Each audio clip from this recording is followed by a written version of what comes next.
हाम्रो मायामा चाहिँ धेरै कन्डिसनहरू हुन्छ, हाम्रो मायामा थुप्रै कन्डिसन हुन्छ अनि एक्सक्युजेसहरू हुन्छ। मेरो प्रियहरू, प्रभु यीशु ख्रीष्ट काल्भरी क्रुसमा जब टाँगिनु भयो 6 घण्टा होइन, 9 बजेदेखि लिएर बेलुकी 3 घण्टासम्म रातभरि कोराको चोट मैले भोग्नु भएको थियो। त्यहीमाथि शिरमा काँडाको मुकुट, हात अनि खुट्टामा काँडी ठोकिएको थियो, क्रुसमा झुन्डाएको छ बिहान 9 बजेदेखि बेलुका 6 बजेसम्म।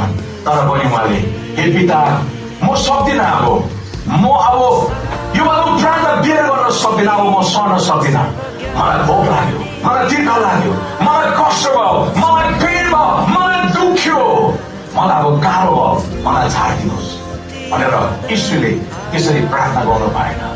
बरु मैले अन्तिम घडीसम्म क्रुसमा झुन्डिनको लागि मैले त्यो कुरालाई एक्सेप्ट गर्नुभयो अनि मृत्यु समय उहाँ आज्ञाकारी हुनुभयो, मृत्यु समय उहाँ नम्र हुनुभयो र आफ्नो प्राण त्याग्नुभयो।